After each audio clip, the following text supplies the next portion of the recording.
Il faut que l'université de Ouagadougou retrouve de sa superbe un message que le Premier ministre n'a pu livrer hier au campus de Zogona pour cause de manifestations d'étudiants. Le souvenir relance la question de la violence en milieu scolaire et universitaire. Et puis, c'est confirmé, Salih Hassanou reste le maire de la commune de Bobo-Dioulasso. Le verdict est du tribunal administratif de la ville qui, du même coup, juge irrecevable la requête des plaignants. Plus de 3 millions de têtes de bétail et environ 4 milliards de dollars de pertes par an. Les campagnes africaines continuent de payer un lourd tribut à la mouche tsetse. Au Burkina, l'on teste une autre arme contre la ravageuse.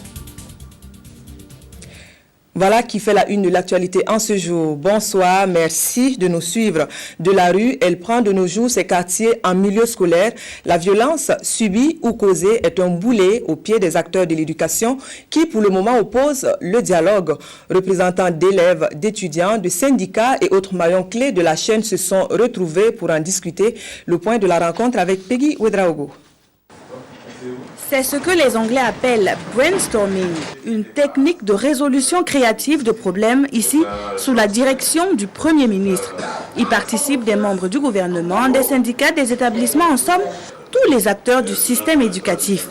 Présents aussi dans cette salle à la primature, les élèves et étudiants qui attendent beaucoup de cette réunion première du genre. D'abord, c'est de promouvoir la citoyenneté et le patriotisme en milieu scolaire.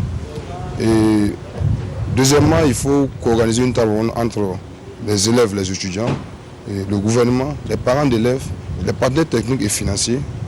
Et aussi, il faut former les meneurs de lutte. Quand les élèves sortent, on réprime les élèves sans chercher à savoir. On dit toujours que non, les élèves, ils sortent pour manifester pour rien du tout. Ils n'envoient pas des trucs, alors qu'ils sont des signaux forts qu'on donne. Ils sont des signaux forts. C'est pourquoi il y a un changement au sein des établissements. Loin de vouloir réprimer ces luttes, les acteurs ici présents sont d'avis que fort reste à faire en faveur de l'épanouissement des élèves et étudiants. Et la lutte contre les violences en milieu scolaire passe par une prise de responsabilité. C'est comment faire pour que nos enfants aillent à l'école en toute sécurité et puissent repartir chez eux en toute sécurité. Et ce que nous souhaitons, c'est que chaque responsable de la communauté éducative assume ses responsabilités. Mais je pense que ce qu'il faut dire pour chaque personne, c'est que, à mon niveau, qu'est-ce que je fais ? Faire quelque chose donc pour que les violences comme celles entraînant la mort d'élèves ne puissent plus jamais arriver. Sans aucune gêne, chacun a pris la parole pour parler de ce problème. Alors, ce problème, le point culminant, vous vous souviendrez, c'était la mort de cet élève de Saint-Viateur. Mais depuis lors là, je pense que tout le monde, que ce soit le gouvernement, les syndicats, les parents d'élèves, les communautés religieuses, tout le monde a conscience qu'il faut faire quelque chose. Et c'est ce quelque chose-là, on est dans la même dynamique.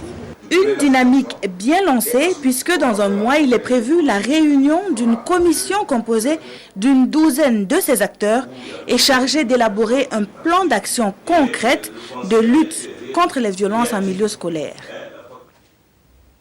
Voilà, c'est donc un sujet qui réveille les images de manifestations hier sur le campus de Zogona à l'occasion de la visite du Premier ministre. Les troubles ont de fait écourté le programme de visite initialement prévu. C'est donc dans l'enceinte de la primature que se poursuivent les concertations avec les membres influents de la communauté universitaire. Jacques Lamissa Tarpaga.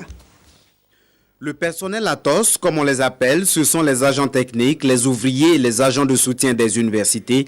Ils ont échangé avec le Premier ministre sur leur plateforme revendicative essentiellement. Pour eux, il est temps d'avoir un statut particulier. Les points de revendication, d'abord, ce n'est rien d'autre que la question de l'indemnité spécifique. Et vous savez tous que nous travaillons dans un contexte assez particulier, avec des collaborateurs qui bénéficient d'un statut particulier. Et nous estimons donc que la particularité de ce statut-là et les activités menées par cette frange de la communauté-là ne peut pas se faire sans qu'elle nous pèse sur les épaules. Dans cette série de rencontres pour envisager des solutions aux problèmes de l'université de Ouagadougou notamment, les syndicats des enseignants ont pris connaissance des propositions du chef du gouvernement. Aujourd'hui, il y avait véritablement une urgence. Mais il faut dépasser la question de l'urgence. Il y a une urgence que l'université retrouve son fonctionnement normal. Vous comprenez que nous avons des semestres qui font plus d'1 an. Ce n'est pas normal. Donc il faut qu'on ait des semestres véritablement de 4 mois, comme cela est prévu. Selon les syndicats, le blanchissement technique pourrait être une solution. Seulement, il faudra que des mesures d'accompagnement suivent, ce que prévoit déjà le gouvernement. L'université de Ouagadougou doit donc retrouver cette image qui a fait d'elle le temple du savoir. La volonté impose d'importantes décisions comme celle du blanchiment technique. Entre autres, c'était le message que voulait passer le Premier ministre au cours de sa visite. Empêché, c'est finalement par voie de presse que le Premier ministre a livré son message. Jacques Lamissa Tarpaga. À défaut de livrer son message sur le campus de Zogona, c'est finalement face aux hommes de médias que le Premier ministre a décliné sa vision pour une université nouvelle, plus performante. Selon Luc-Adolphe Thiao, il faut procéder à un blanchissement technique pour que l'université de Ouagadougou retrouve son cours normal. Les infrastructures doivent aller de pair avec les effectifs. Il faut nécessairement recruter plus d'enseignants. En outre, le système LMD, licence master doctorat, doit être revu. C'est que le système LMD lui-même n'est pas remis en cause. C'est la façon qu'il a été introduit au Burkina qui a eu beaucoup d'insuffisances. Quand vous faites un système aussi fondamental que ça, il faut tout travailler à ce qu'il y ait une adhésion de l'ensemble des acteurs. Il faut qu'il y ait des mesures d'accompagnement. Alors, quelque part, il y a eu des insuffisances. Donc, j'avais demandé au ministre, sans remettre en cause le système LMD, de remettre la réflexion à plat et voir qu'est-ce que nous devons faire pour qu'on continue dans ce système-là sans pénaliser l'étudiant et que cela fonctionne très bien. Il y a aussi la question des enseignants. Tout à l'heure, quand j'ai rencontré les syndicats, vous savez, au Burkina, pour l'université de Ouaga, ils ont 500 enseignants pour 45 000 étudiants. Et la question de l'enseignement, je l'avais déjà vu. Il nous faut réfléchir également. Comment augmenter le nombre des enseignants? Que ce soit au niveau, même si on prend au niveau des chercheurs, on a un problème sur le vieillissement de nos enseignants. Sur le vieillissement donc de nos chercheurs.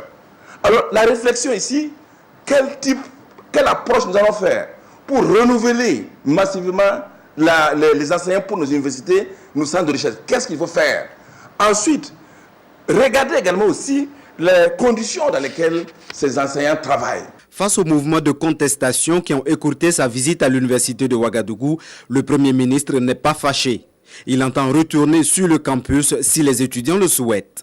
S'ils ont la volonté, le désir, comme l'ont fait les autres qui sont venus sur moi, je suis prêt à le recevoir avec tous les membres de mon gouvernement. Parce que nous ne sommes pas des adversaires. Alors pourquoi on va refuser de les recevoir?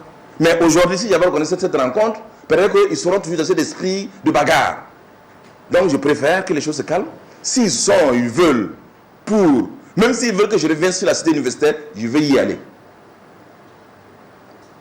Même s'ils le veulent, je vais y aller.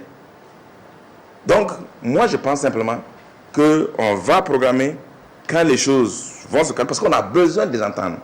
Tout ce que nous faisons, nous ne pouvons pas le réaliser si on n'implique pas les étudiants. Désormais, les solutions aux problèmes des universités doivent être globales et pérennes. Selon le chef du gouvernement, il faut mettre fin au règlement conjoncturel des difficultés pour aller vers des actions durables. Autre point de l'actualité, la suite à présent du dossier politico-judiciaire de la mairie de Bobo-Dioulasso. Verdict du tribunal administratif, Saliassanou garde les rênes de la commune.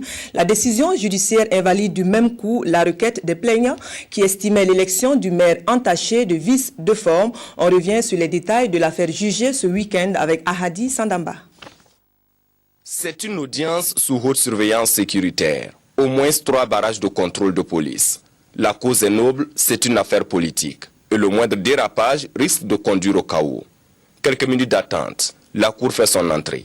Le juge situe l'objet de la rencontre, le public s'impatiente. Et tout à coup, le verdict tombe. La requête est déclarée irrecevable pour dossier incomplet.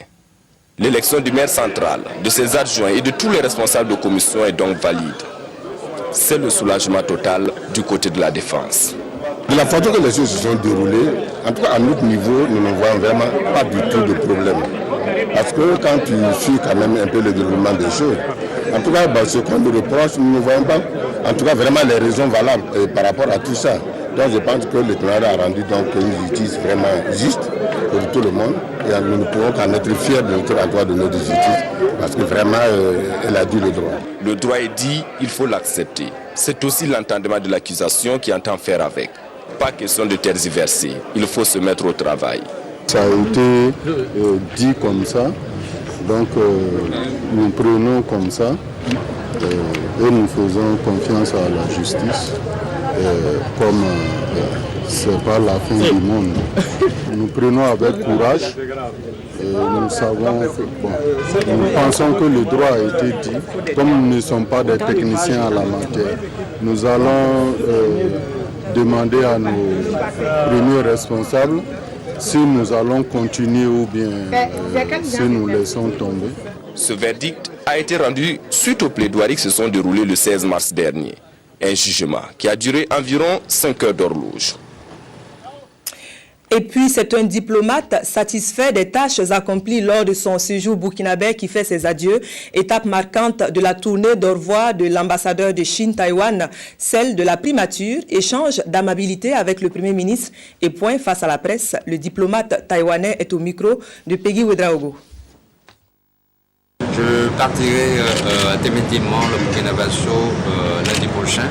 Et je suis venu spécialement pour rendre hommage à son Excellence Monsieur le Premier ministre. Et ensuite, je fais brièvement un bilan de ma mission au Burkina Faso. Nous intervenons principalement dans 4 domaines. Premièrement, c'est la formation professionnelle. Ensuite, c'est l'agriculture, en particulier le projet agriculturel. Ensuite, c'est le domaine de la santé.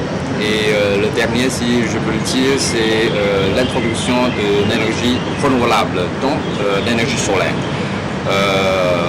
Personnellement, je le considère comme un bilan très très satisfaisant.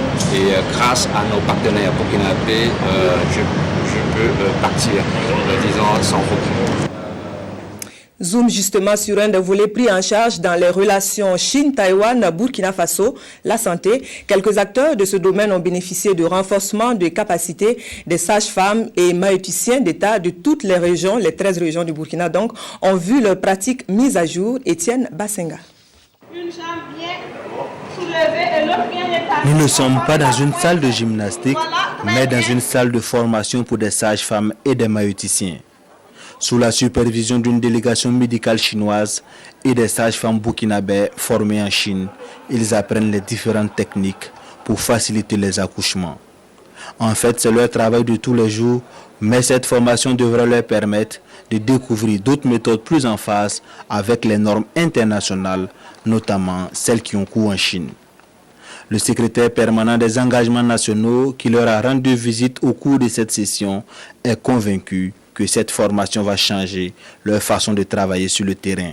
Ce sont ces genres de formations qu'il faut de plus en plus renouveler pour permettre donc à nos praticiens sur le terrain d'être efficaces et d'être au service de nos populations à travers en tout cas une pratique conforme aux normes.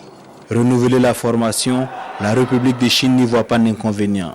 À travers son ambassadeur, elle se dit plutôt toujours disposée à accompagner le Burkina Faso dans le sens de l'amélioration des prestations sanitaires. Comme d'habitude, nous sommes très honorés d'accompagner le Burkina Faso dans son développement.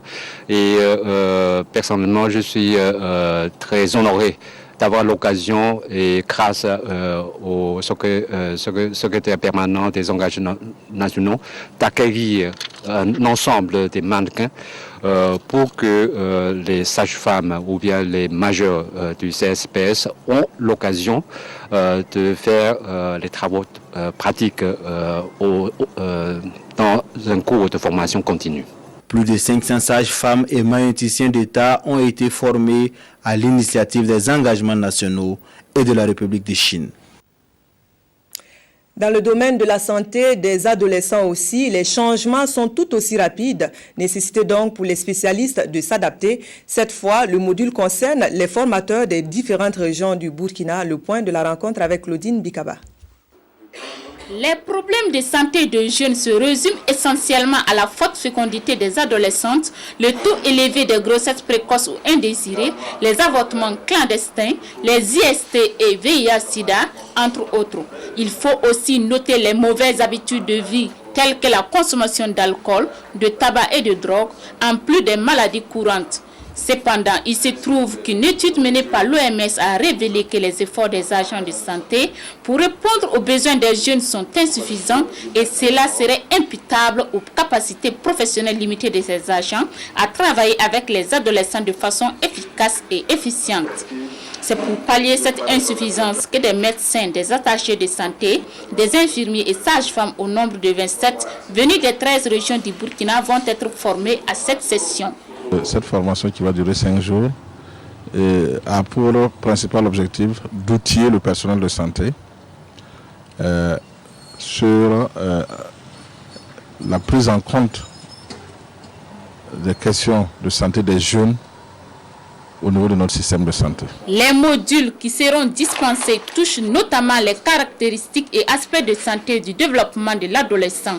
Et ces modules vont donc de l'apprentissage du concept de l'adolescence et jusqu'aux services de santé adaptés donc aux besoins des adolescents. Donc il y a 8 modules et nous pensons que au soir donc de ces 5 jours, les prestataires qui ont été formés auront donc les capacités nécessaires pour pouvoir en tout cas prendre en compte les questions donc de santé des jeunes au niveau donc de leur région. Il s'agira également pour ces participants de partager des expériences dans le domaine de la prise en charge médicale des adolescents dans le but de s'aguerrir de ces sujets pour être de véritables relais dans les directions régionales de santé respectives. Je vous le disais en titre, il y a plus de 3 millions de têtes de bétail et environ 4 milliards de dollars de pertes par an. Les campagnes africaines continuent donc de payer un lourd tribut à la mouche tsetse. Au Burkina et précisément dans le Kénédougou, l'on teste une autre arme contre la ravageuse. Lancement de l'opération pilote lutte contre la trypanosomose animale. Le point de Moumouni Barou. Ce présent atelier consacre le lancement du projet de création des zones durablement libérées de la mouche tsetse et des trypanosomoses au Burkina Faso. Dénommé TCP BKF 3401, ce projet est financé par la FAO et exécuté par la PATEC, campagne panafricaine d'éradication de la mouche tsetse et de la trypanosomose, sur une durée de 18 mois.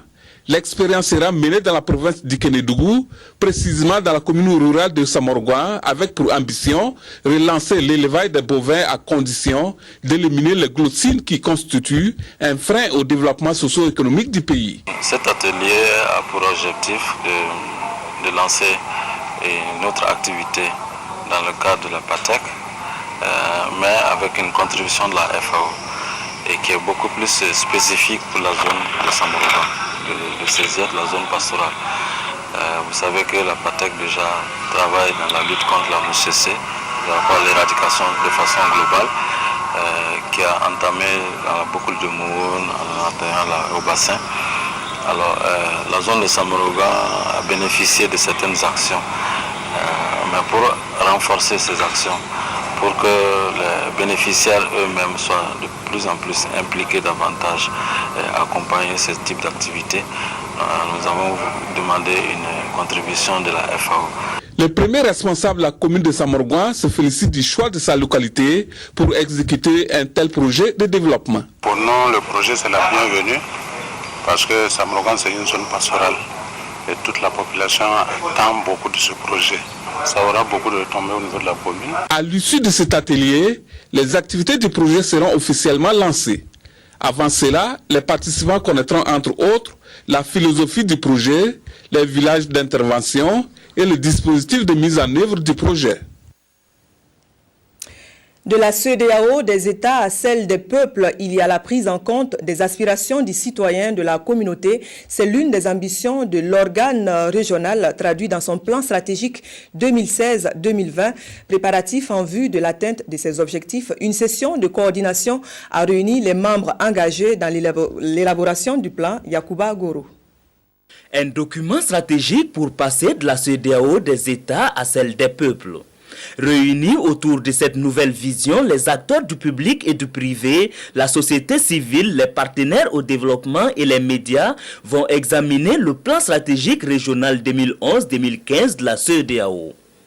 La rencontre de travail va aussi permettre de recueillir les suggestions et les attentes des participants en vue d'élaborer le plan stratégique 2016-2020.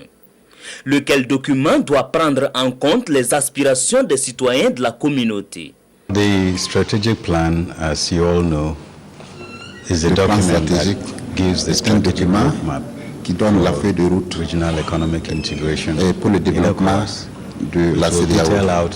The strategies for achieving the goals of regional economic integration, as well as the programs that will lead to the achievement of these goals. C'est un plan beaucoup orienté vers les peuples dans la perspective de créer une communauté sans frontières, prospère où règne la paix et l'harmonie. Ça va nous permettre, notamment aux citoyens qui vont participer à la rencontre, d'exprimer du fond de cœur ce qu'ils pensent des activités qui sont menées dans le cadre de la CEDEAO en faveur des populations et de dire véritablement ce qui les intéresse. Et pour la mise en œuvre de cette nouvelle vision, des efforts doivent être faits du côté de toutes les parties prenantes. Les citoyens, la CEDEAO et les partenaires doivent œuvrer ensemble pour permettre la mise en œuvre de cette vision des chefs d'État et de gouvernement de la CEDEAO. Leur passage est un remède contre l'amnésie. En ville comme en campagne, nos lieux devraient être des mémoires vivantes d'hommes et faits historiques. Pour le moment, la Commission nationale de toponymie prend ses quartiers. Installation des membres ce week-end par le ministre en charge de l'administration territoriale. Le reportage est de Nathalie Kaori. Les toponymes ou noms des lieux véhiculent des symboles forts pour les peuples et sont généralement formulés dans la langue des populations. Mais il peut arriver qu'un même lieu ait plusieurs toponymes ou qu'un même nom soit utilisé pour plusieurs lieux. Afin de mettre à la disposition des utilisateurs un support cartographique unique, fiable et précis, une commission nationale de la toponymie composée de 13 membres a été installée. Ils travailleront en bonne intelligence, dans une concertation permanente, de manière à ce que, véritablement, les noms que nous allons afficher, qui seront donnés et que nous allons affichés dans nos cartes thématiques, dans nos cartes au 200 millième, soit des noms définitifs. Les membres de cette commission ont entre autres pour mission de procéder à l'inventaire et à la conservation des noms de lieux et d'adopter pour chaque nom de lieu une forme linguistique officielle. Cela permettra au Burkina Faso de mieux gérer certaines situations. Imaginez quelqu'un qui se trouve à Goumien de Koupela, qui appelle les sapeurs-pompiers, qui dit bon, annonce qu'il y a un problème à Goumien, sans préciser que c'est coupé là. Les sapeurs-pompiers qui vont à Goumien dans la région de Sabou, ou qui viennent à Goumien même à Ouagadougou, parce que c'est là que c'est bien connu, vous voyez. Donc le temps de se rendre compte que ce n'est pas ici qu'il y a la catastrophe, il est peut-être trop tard. Les missions assignées à la Commission nationale de toponymie requièrent des compétences plurielles. Raison pour laquelle la commission regroupe en son sein historiens, linguistes, géographes, cartographes et bien d'autres spécialistes. Elle est placée sous la tutelle du ministère en charge de l'administration territoriale et à cette cérémonie d'installation, Jérôme Bougma a annoncé que la commission se retrouvera très prochainement en atelier pour examiner les noms des localités dans les régions du Nord, de la Boukou du Mouhoun et des Hauts-Bassins. Après d'un tiers d'état d'avancement, c'est la confiance qui l'emporte dans les travaux de construction de la route d'Edougou, frontière du Mali.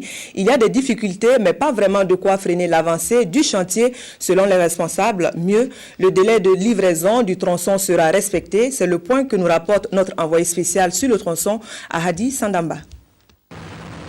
Sur le terrain, les ouvriers s'activent en longueur de journée et sur l'axe d'Edougou-Nouna, les travaux de terrassement sont déjà achevés. C'est la phase de l'imprégnation par le bitume. Le début du revêtement est prévu pour le 25 mars prochain et au jour du 12 mars, les travaux sont à un taux d'exécution global de 33%. Nous sommes maintenant à un avancement d'un tiers dans les travaux. Nous sommes à presque 33%. Et nous comptons finaliser la plupart des travaux de terrassement et de corde-chaussée avant le début de la saison de pluie. Pour ce qui est des deux grands ouvrages d'art, à savoir le pont du Moune et celui de Madouba, l'entreprise compte les achever au plus tard en janvier 2014, c'est-à-dire un mois avant le délai imparti. Ce projet, il ne ralentit guère le projet parce qu'il vient se positionner sur un nouveau tracé de la route, ce n'est pas sur l'ancien d'une part. D'autre part, ces travaux sont complètement indépendants de tous les autres. Et pour être aussi, pour dire de bonnes nouvelles, c'est que ce projet-là, il avance très bien, côté délai et côté techniquement, c'est côté qualité. On a commencé déjà avec les fondations profondes, les commandes de charpente métallique qui ont été déjà faites. Donc nous sommes dans le planning qu'on a prévu et nous espérons faire le lancement et le montage de tout ce qui est charpente métallique d'ici le mois de juillet. Ce qui signifie qu'il y a eu un retard dans l'exécution des travaux par rapport au planning de l'entreprise. Il y avait des problèmes au niveau de la mobilisation du matériel, personnel et puis surtout de l'installation. Seulement, nous pensons que ce retard il est contrôlable et qu'il va être récupéré. Ce retard il est exactement de 3 semaines ou 4 semaines. Et mieux, l'entreprise entend rendre l'ouvrage avant le délai qui lui a été imparti. L'entreprise envisage finir 80 à 90% du projet avant le mois de juillet 2013. Donc nous, on compte aussi finir le projet avant 2 ou 3 mois de la date de février 2014. Avec une telle détermination, la qualité de l'ouvrage ne va-t-elle pas en pâtir? Pour la qualité, nous, on suit un système qui est l'ISO 9001, qui repose surtout à surveiller les travaux, d'abord à planifier, et puis on surveille les travaux, on détecte les non-conformités, et puis on va à corriger. En moyenne, 71 camions sont sur le chantier chaque jour, une dizaine d'équipes également. Entre la cité Basse-Vie et le chantier, les techniciens procèdent aux analyses de la qualité des matériaux utilisés sur le terrain et supervisent les travaux. On fait aussi un bilan à mi-parcours du programme de création d'emplois pour jeunes et femmes prévu pour couvrir la période 2012-2014. Les responsables du programme estiment à près de 50 000 le nombre d'emplois déjà créés. Pour la dernière année à couvrir, le programme devrait s'inspirer des acquis et difficultés de l'année écoulée. C'est Sylvestre Da. Réunis à Zignaré dans l'Ubritenga, la coordination du PSE, le programme spécial de création d'emplois pour les jeunes et les femmes et les différents directeurs des ressources humaines de différents départements ministériels se donnent 2 jours pour échanger sur la mise en œuvre du PSE 2013. Une occasion de faire le bilan de la première année de mise en œuvre du programme. On note de nombreux acquis engrangés. D'une manière générale, on a pu exécuter l'ensemble des activités à hauteur de 77% et nous avons pu créer plus de 50 000 emplois estimés. La mise en œuvre des activités du PSE 2012 a néanmoins rencontré des difficultés, notamment un démarrage tardif des activités, l'insuffisance de communication et le manque d'un dispositif adéquat de suivi des stagiaires sur le terrain. C'est donc tout naturellement que le PSE 2013 s'annonce avec beaucoup d'innovation. Il y a le recentrage du volontariat. En 2012, on avait placé les volontaires dans tous les départements ministériels, dans tous les secteurs d'activité. Mais en 2013, on va recentrer le volontariat au niveau de l'éducation, de la santé et de la décentralisation. Il y a également les jeunes que nous formons à la conduite polyvalente des engins lourds. Vu l'engouement que cette formation a suscité au niveau des régions, nous allons donc passer de 5 par région à 10 en 2013. Au niveau de la composante 3 qui s'adresse aux jeunes ruraux, cette composante s'est enrichie de 6 nouveaux projets qu'on va mettre en 2013 au profit des jeunes ruraux. Au niveau de la composante 4, l'autonomisation des femmes, là aussi, il y a quelques innovations que nous sommes en train de préparer en collaboration avec le ministère de la promotion de la femme et du genre. La mise en œuvre de ces mesures nécessite une implication effective de ces directeurs des ressources humaines. Ils doivent donc poser à la coordination du programme ainsi qu'au ministère de tutelle, le ministère en charge de l'emploi, leurs différentes préoccupations. Il est également attendu d'eux qu'ils fassent des propositions et des suggestions pertinentes pour une atteinte des objectifs du PSE, c'est-à-dire trouver une réponse adéquate à la problématique du chômage des jeunes au Burkina Faso. Et puis ce clin d'œil de la nationale de sécurité sociale aux 11 nationales d'office, la CNSS offre aux étalons une année d'assurance gratuite. C'est une invite à adhérer à sa politique d'assurance volontaire. C'était au cours d'une cérémonie solennelle présidée par les premiers responsables de la Caisse et des Sports. Le compte rendu de la rencontre avec Bangba, David Kafando. Demain se prépare aujourd'hui. Cette maxime est l'un des credos de la Caisse nationale de sécurité sociale. Pour aider les étalons à préparer sereinement leur retraite, elle a octroyé une souscription et une cotisation de 1 an à l'assurance volontaire aux 24 joueurs de l'équipe nationale de football ayant pris part à la phase finale de la 29e édition de la CAN Afrique du Sud 2013. Les joueurs ont reçu chacun leur attestation d'assuré volontaire d'un montant total estimé à 3 millions de francs CFA. Cette contribution offre l'opportunité aux étalons de bénéficier d'une retraite après qu'ils aient totalisé 15 ans de cotisation. C'est vraiment la fierté que nous avons ressentie par la victoire des étalons qui nous a motivés à faire cela. Leur carrière est précaire dans la mesure où à partir d'un certain âge, ils ne peuvent plus être sélectionnés par les clubs. Donc beaucoup se sont investis pour leur propre compte et sont devenus des travailleurs indépendants. Et nous avons estimé qu'il était opportun pour nous de leur faire connaître l'assurance volontaire et leur demander de souscrire pour pouvoir bénéficier d'une retraite pendant leur vieux jour lorsqu'ils auront atteint 56 ans d'âge. Ils ont pensé à nous, on les remercie beaucoup. Et comme je dis, nous, de notre côté, on va faire tout possible vraiment pour s'assurer parce que c'est très important pour nous et c'est très important pour nos enfants surtout. Et donc je crois que c'est pour une très bonne cause et vraiment ça nous va droit au cœur pour leur venir surtout aujourd'hui vraiment envers nous. On était tous contents. Vous savez, avant cette réunion, on s'est dit que waouh, ça fait plaisir vraiment que ces gens pensent à nous. Et voilà, parce qu'il n'y a pas beaucoup de gens qui pensent à. Ils se disent que bon, les footballeurs gagnent bien leur vie. Et voilà, et ça ne sert à rien vraiment d'aller vers eux, mais ces gens sont venus vers nous. On leur dit vraiment merci. Et puis voilà, merci pour leur soutien aussi. Nous, on va faire tout possible aussi pour s'assurer. La Caisse nationale de sécurité sociale veut ici témoigner toute sa gratitude aux vice-champions d'Afrique et interpeller tous les sportifs à penser à leur retraite. En religion, l'Église biblique dite de la vie profonde voit d'un mauvais œil les dérives de la jeunesse. Contre le mal, elle oppose la sensibilisation, impacter la nouvelle génération pour l'excellence. C'est un programme qui allie prières et actes en faveur de la jeunesse. Précision de Ramatou Zida et Nyarkiteda. Des prières, louanges et adorations ont constitué le menu du plat d'entrée de la rencontre de ce dimanche 17 mars 2013. Une rencontre de partage d'expériences initiée par l'Église biblique de la vie profonde au profit de la jeunesse. Une jeunesse qu'elle invite à méditer autour du thème « Terrasser les monstres du succès et promouvoir l'excellence parmi les jeunes ». L'Église, soucieuse de l'avenir de la jeunesse, entend ainsi jouer son rôle d'éducateur et contribuer à apporter un changement au sein de la jeunesse en proie aux maux et vices qui mènent la société. J'ai un peu vu l'évolution de la situation dégringolante, de la situation des élèves, des étudiants. Et je dis, mais est-ce qu'on ne peut pas faire quelque chose? Nous avons un Dieu tout-puissant, capable de venir en aide à ces jeunes. Là où les hommes disent, ce n'est pas possible, Dieu dit, c'est possible. Est-ce que nous ne pouvons pas regarder, fouiller dans l'expérience que nous avons et aussi dans la capacité de Dieu de répondre aux besoins des jeunes, faire quelque chose pour la jeunesse?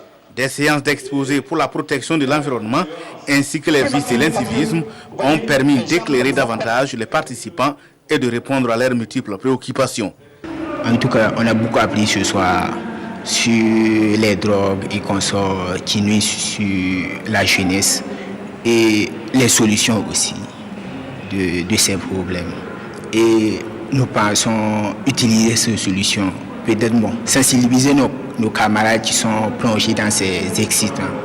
Nous croyons que, compte tenu de nos missions d'encadrement, d'éducation et de formation de la jeunesse, nous marquons vraiment notre pleine adhésion à cette activité. Cette rencontre de Ouagadougou est organisée dans le cadre du programme Impacter la nouvelle génération pour l'excellence INJEX et est à sa première édition. Les initiateurs envisage l'étendre aux autres villes du Burkina, dont Bobo Dioulasso en avril prochain. Être le pape François fait de la défense des plus pauvres son credo lors de la messe inaugurale de son pontificat aujourd'hui, mardi donc à la place Saint-Pierre. Il a lancé un vibrant appel en faveur de la défense des plus faibles et de la protection de l'environnement. Chez nous, être dans l'air du temps tout en gardant les pieds dans l'étrier de la tradition, la jeunesse des lycées et collèges du Burkina l'exprime aussi par la tenue vestimentaire. Avec une certaine régularité, l'on retrouve la journée de la tenue traditionnelle dans le cycle des années scolaires. Alidou Badini et Évariste Kombari pour le compte-rendu. Nous ne sommes pas un mariage bobo, encore moins dans une fête traditionnelle Peul. Nous sommes au lycée El-Kana de Bobo Dioulasso. En ce samedi, la cour du lycée a été transformée en une vaste scène et les élèves en acteurs, mais aussi en porte-drapeau de toute une entité ethnique. Cet établissement de 416 élèves commémore sa journée culturelle avec un accent particulier sur la tenue vestimentaire traditionnelle. Les jeunes élèves, garçons et filles, ont alors troqué leur tenue scolaire pour des tenues traditionnelles de leur choix. Ramata Nyanou est d'Afi, mais elle a choisi de revêtir une tenue Peul. Je ne suis pas pour l'autre, mais j'adore leur culture. Le modèle, en fait, la tenue, ça vient de Barani. Pour la coiffure, au moins, un 10 000 francs.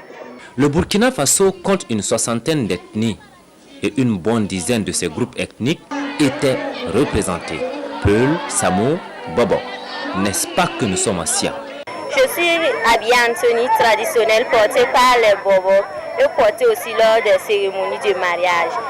C'est pas nous, notre temps que ça a commencé, mais depuis les anciens temps. Sketch, défilés vestimentaires ont permis aux élèves de joindre l'utile à l'agréable. Par le biais du théâtre, les élèves se sont sensibilisés sur le sida. Le sida est beaucoup présent en milieu scolaire. Donc pour cela, nous, on a essayé de faire ce théâtre pour sensibiliser nos frères élèves qui sont souvent intéressés par l'argent facile. Les journées vestimentaires sont des moments propices pour les élèves d'apprendre à découvrir qui ils sont.